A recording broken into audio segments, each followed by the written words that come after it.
Mapagpalang araw po mga kapatid. Muli ko po kayong inaanyayahan na panoorin po ang video na ito sapagkat ang mensahe at aral po ng video na ito ay may kakaibang kaalaman na dapat po ninyong matuklasan kung bakit nangyayari ang mga bagay na hindi ka nais-nais sa mundo ito.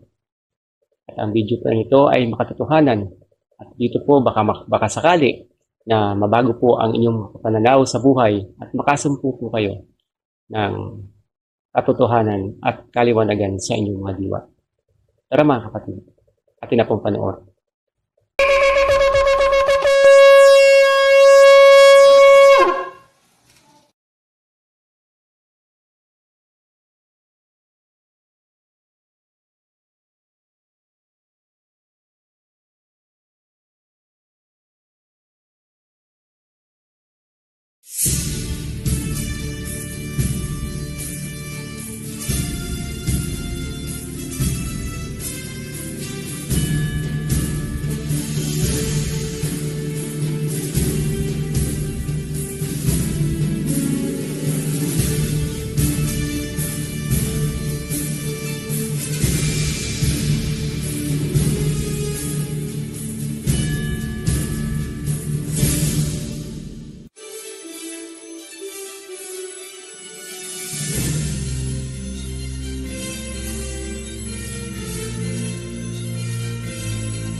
Masayang bati sa sambayanang Pilipino, Luzon, Visayas at Mindanao.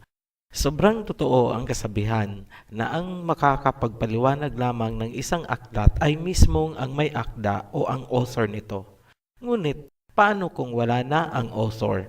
Ganyan po ang kalagayan ng Noli Me Tangere at El Filibusterismo. Daang taon na ang nakalipas mula noong isulat ni Jose Rizal ang Noli Me Tangere, ngunit hindi lubusang maunawaan ang mensahe at halaga nito hanggang sa kasalukuyan. Kapansin-pansin na ang mga nagtangkang unawain ang Noli Me Tangere ay direktang pumasok sa nilalaman ng aklat. Mabibigo sila sa ganyang paraan dahil ang nilalaman ng aklat ay hindi nagsimula sa panahon ni Rizal at hindi rin ito matatapos sa kanyang kapanahunan.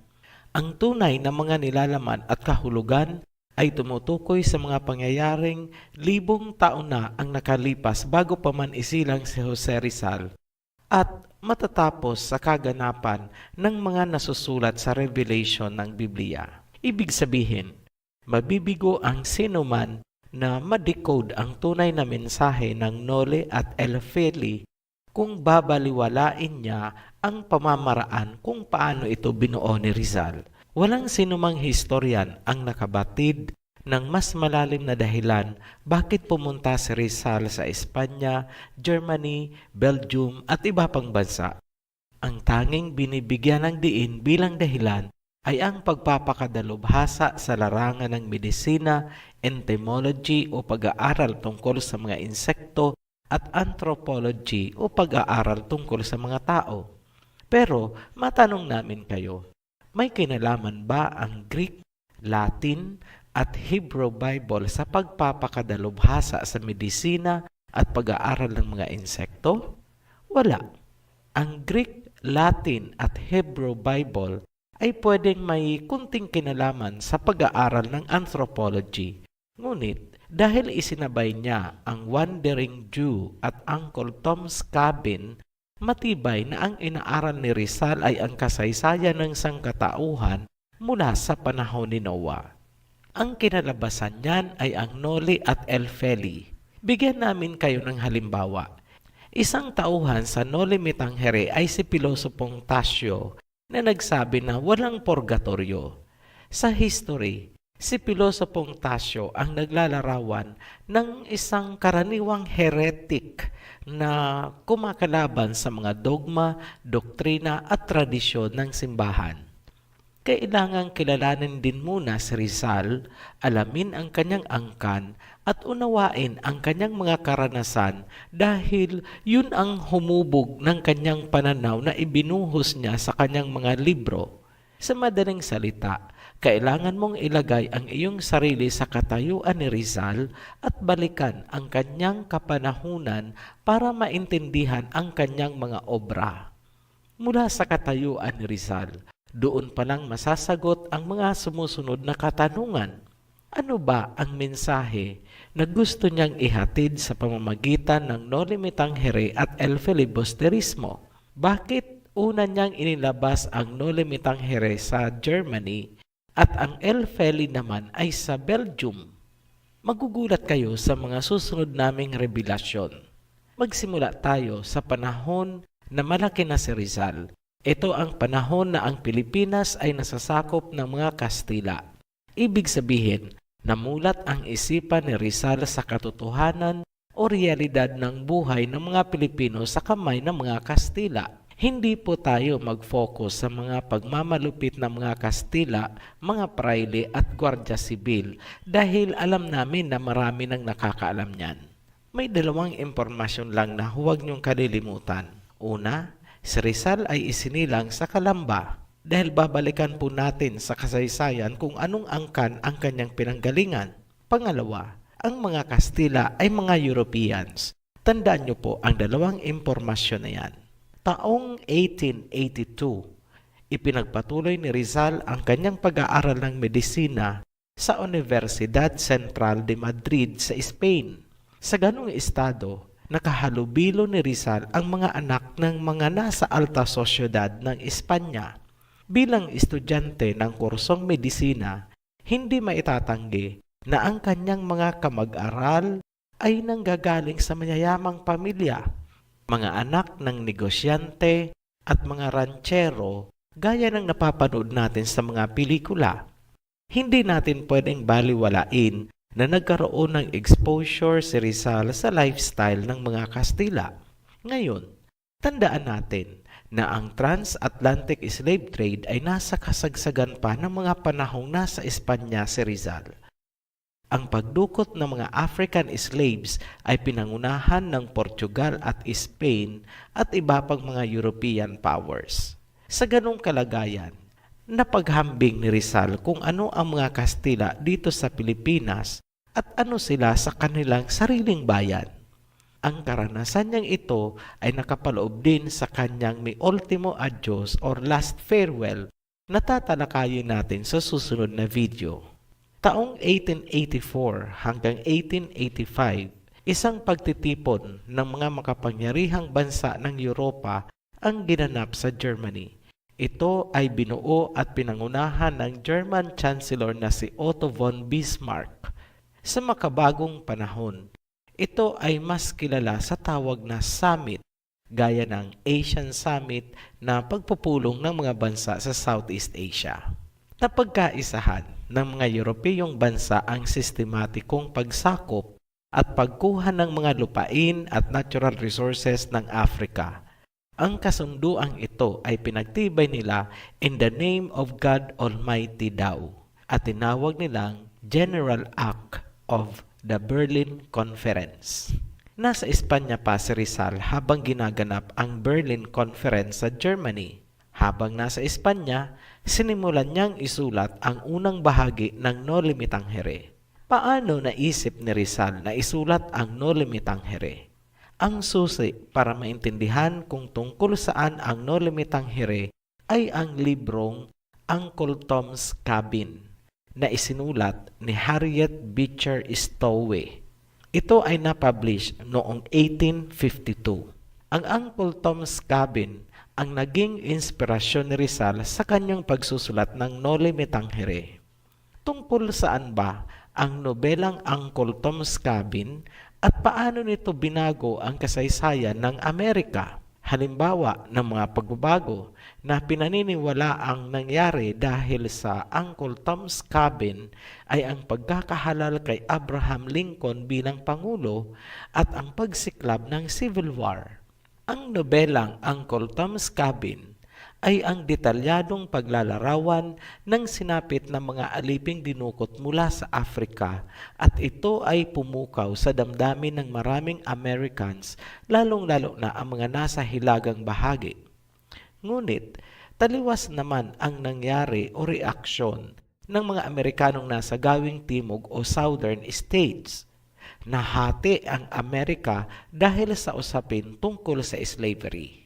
Ang mga pangyayaring yan ay nagsimula noong maipublish ang libro noong 1852. Taong 1860, tumakbo sa pagkapangulo si Abraham Lincoln at kanyang sinuportahan ang pag-alis ng slavery at pagpapalaya sa mga alipin. Dahil ang mga tao ay gising na dahil sa Uncle Tom's Cabin, naging popular si Lincoln at nanalo sa pagkapangulo. Taong 1861, formal na naupo bilang pangulo si Lincoln at dito rin nagsimula ang Civil War. Ang dahilan, hindi matanggap ng mga states na nasa timog or south na nanalo ang isang presidente na nagnanais na palayain ang mga alipin o mga slaves. Ang Civil War ay sa pagitan ng Northern States at Southern States of America. Ang kwento sa libro at ang mga sumunod na pangyayari ang nagbigay ng ideya at inspirasyon kay Rizal upang simulan ang No Limitang Here. Ginamit niyang pattern ang Uncle Tom's Cabin upang ilarawan ang colonialism, imperialism, at slavery. Ang kaibahan lang ng Noli ay ang pamamaraan ng pagkakasulat at ang lawak ng sinaklaw ng kwento. Ngunit pareho silang sumisentro sa pananakop at pang-aalipin na ginagawa ng mga Europeans. Kumbaga, ang Uncle Tom's Cabin ay senaryo sa Amerika, ang No Limitang Here naman ay paglalarawan ng pandaigdigang senaryo on a global scale. Ginamit lang ni Rizal bilang simbolo ang mga tauhan na nasa Pilipinas. Mamaya, ipapakita namin ang basis kung paano namin nasabi na pandaigdigan ang sinaklaw ng No Limitang Here. Taong 1886, isang taon matapos ang Berlin Conference, pumunta si Rizal sa Germany galing sa Espanya. Dito niya tinapos ang pagsusulat ng No Limitang Here. Bihira ang nakakaalam na gumamit si Rizal ng Greek, Latin at Hebrew Bible sa kanyang pagsusulat ng No Limitang Here. Maliban dyan, binasa niya rin ang librong Wandering Jew na sinulat ni Eugene Sue at nabanggit natin kanina ang Uncle Tom's Cabin. Isa lang ang ibig sabihin. Inaral ni Rizal kung anong lahi ang mga tao sa Uncle Tom's Cabin mula sa Biblia at sa Wandering Jews. Tandaan na ang nilalaman ng No Limitang Here ay tungkol sa slavery at colonialism. Tandaan din na isang taon pa lang ang nakakalipas mula ng pagkaisahan ng mga Europeans na agawin ang lupain mula sa mga Africans. Alam ba ni Rizal ang tungkol sa Berlin Conference kung saan pinagkasunduan ang pagkuha ng mga lupain sa Africa? Yes, paano namin nasabi yan? Ayon sa Philippine Embassy sa Germany, ang Cafe Bauer na ngayon ay Behrens Hotel ay matatagpuan noon sa kanto ng Unter den Linden at Friedrichstraße. Dito daw madalas nagbabasa si Rizal tungkol kay Kaiser at Otto von Bismarck. Tandaan na si Bismarck ang namuno sa pag-agaw ng mga lupain sa Afrika. Tila ba kinukumpirma lang ni Rizal ang mga pangyayari habang naririto siya sa Germany. Sa angking talino ni Rizal, agad niyang napagtanto na narito nga ang pinakautak ng pagdurusa ng mga Black Africans na nabasa niya sa Uncle Tom's Cabin. Yan ang sagot bakit dito ni Rizal tinapos at inilimbag ang No Limitang Here noong March 1887. Kung ang Uncle Tom's Cabin ay pinasabog sa Amerika, hangad ni Rizal na ang No Limitang Here ay tumama sa ulo sa Germany. Gamit ang tatlong klaseng Biblia, Greek, Latin, Hebrew at ang Wandering Jew, sa tingin nyo, Hindi makikita ni Rizal kung sino ang mga tunay na Hebrews at Israelites na sinasabi sa Biblia, sino ang oppressor at sino ang oppressed, sino ang sinasakop at sino ang mananakop, sino ang woman clothed with the sun at sino ang dragon na nasa Revelation. Diyan umikot ang kwento na nakapaloob sa Noli Me Tangere at El Filibusterismo. Ang istorya ni Crispin at Basilio ay hango sa Biblia. Sila ang archetype character ng lahi na sinakop at inalipin. Matapos mailimbag ang Noli, umuwi si Rizal sa Pilipinas noong August 1887. Ang pag-uwi na yon ay sinalubong ng balita na galit ang mga praile dahil sa Noli Me Tangere. Ipinag-utos ng Archbishop of Manila na ipagbawal ang pagkakaroon at pagbabasa ng Noli Me Tangere. Ang kautusan ay pinagtibay din ng Gobernador General. Ayaw talaga ng mga Kastila na magising sa kamangmangan ang mga Pilipino. Makalipas ang 6 na buwan, dahil sa tumitinding panggigipit, pinilit ng pamilya at mga kaibigan na umalis muna si Rizal sa Pilipinas. Bumiyahe si Rizal papuntang Hong Kong at Macau, mula sa Macau papuntang Japan at mula sa Japan dumiretso na siya sa San Francisco, California. April 28, 1888, dumating si Rizal sa Amerika. Ayon sa kanyang liham kay Mariano Ponce, inilarawan niya ang isang pangyayari kung paano silang ipinasok sa quarantine kasama ang humigit kumulang 200 na Chinese. Nakakapagtaka umano na yung mga silk ng Chinese ay pinarelease na walang fumigation o anumang treatment habang ang mga tao ay nakaditine. Sinabi rin ni Rizal, nakapansin-pansin ang hatred o pagkasuklam ng mga puti sa mga Inchik. Ibig sabihin, kahit noon pa man, kinamumuhuyan na talaga ng mga Europeans ang mga Inchik. May 1888, tinanggap si Rizal sa British Museum. Dito niya natagpuan at kinopya ang librong Sucesos de las Islas Filipinas na inilimbag sa Mexico noong 1609. Ang librong ito ay maituturing na isang dokumentaryo na sinulat ni Antonio de Morga, isang abogado na nanungkulan bilang Deputy Governor ng Pilipinas noon. Sa annotated version, isinulat ni Rizal, "If the book Sucesos de las Islas Filipinas succeeds to awaken your consciousness of our past, already effaced from your memory, and to rectify what has been falsified and slandered, then I have not worked in vain, and with this as a basis, however small it may be, we shall be able to study the future." Kung tatagalugin po natin, ang sabi niya, kung magtatagumpay daw ang librong Sucesos na gisingin ang inyong diwa na maalala at maituwid ang mga mali at paninira, sa gayon, hindi na sayang ang aking pinagpaguran. Ito ang ating magiging basihan kahit gaano man kaliit para maintindihan ang hinaharap. Pansinin na ang sinasabi ni Rizal ay dapat daw ituwid ang mali at mga paninira na ginawa ng mga Kastila para maunawaan natin ang darating na panahon. Yan ang ginagawa ngayon ng Oferian Heritage sa munting maaabot ng ating kakayahan. Taong 1890, pumunta si Rizal sa Brussels, Belgium. May nais lang siyang kumpirmahin at pagkatapos noon, 1891, inilimbag niya at inilabas ang El Filibusterismo. Marahil nagtataka kayo, bakit sa Belgium inilabas ang El Feli? Pansinin, ang El Feli ay isinalin sa English bilang Reign of Greed.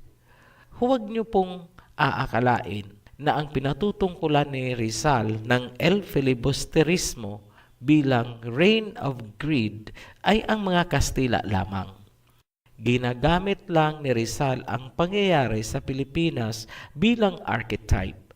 Ang pinatutungkulan niya dyan ay ang European powers kung saan kasama ang Espanya. Paano po namin nasabi? Balikan natin ang Berlin Conference, kung saan pinagkaisahan ng mga European powers na agawin ang lupain ng Africa. Ito yung tinawag sa world history na Scramble for Africa. Isang taon matapos ang Berlin Conference, pumunta si Rizal sa Germany at kanyang inilimbag doon ang No Limitang Here. Yan ang kanyang unang pasabog para sa Germany. Ngayon, ang El Filibusterismo naman ang kanyang pinasabog sa Belgium. Tanong, bakit sa Belgium? Maiintindihan nyo yan kung kikilalanin natin ang Belgium at ang hari nito, si King Leopold II. Itong si King Leopold ang pinaka-greedy or pinakagahaman sa lahat ng European powers na sumakop sa Africa. Ginamit niya ang force publique or force publique, military power, para sa pansariling interest. Ang force publique ay tinawag ngayon na Democratic Republic of Congo.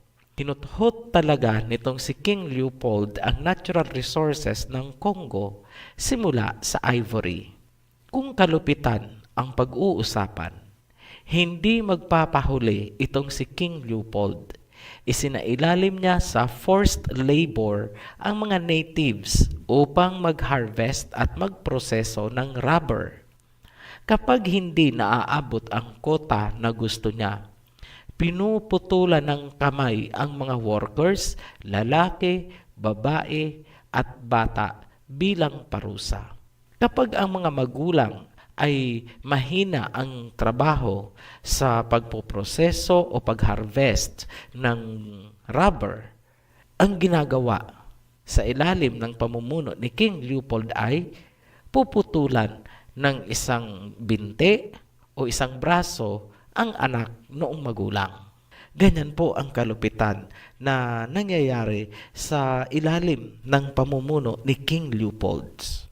Ang konserbatibong estimate ng mga namatay na Africans ay tinatayang umabot sa 10 milyon sa ilalim ng pamumuno o pananakop ni King Leopold. Ang mga sinaunang istruktura na itinayo sa panahon ni King Leopold II ay galing sa dugo at pawis ng mga Africans. Mga silent witnesses ang mga istruktura na yan at pagpapatunay sa El Filibusterismo ni Rizal, the reign of greed. Yan ang pinakamalapit na paliwanag bakit sa Belgium niya inilabas ang El Filibusterismo. Noong nailabas na ni Rizal ang El Filibusterismo, umabot sa sukdulan ang galit ng mga Kastila at ninais nila itong madakip sa paratang na rebellion or sedition. Pero, rebellion nga ba ang ginawa ni Rizal? Hindi. Reformation po ang tawag sa ginagawa niya at hindi rebellion. Hanggang sa huli, sinabi ni Rizal na malinis ang kanyang konsensya sa paratang. Kung papansinin, ang hangad ni Rizal ay mabawasan ang pagmamalupit hindi lamang sa mga Pilipino, kundi sa ibang lahi na sinakop ng European powers. Makikita sa ugnayan ng mga pangyayari na ang kanyang mga obra ay may pandaigdigang implikasyon. Ang kanyang mga travel sa abroad ay hindi lamang sa pagpapakadalubhasa sa larangan ng medisina at insekto. Higit pa doon, ipinakita ng kanyang obra ang tungkol sa slavery. Dahil sa nilalaman, ipinagbawal ng mga pare at ng gobernador general ang pagkakaroon at pagbabasa ng No Limitang Here at El Filibusterismo. Hindi nila nanaising magising sa kamangmangan habang nilalaso nila ng propaganda ang kaisipan ng mga Pilipino. December 30, 1896, ipinatupad ang parusang kamatayan kay Rizal by firing squad. Ngunit, bago siya namatay, nag-iwan siya ng isang mensahe na kailangang intindihing mabuti ng bawat Pilipino.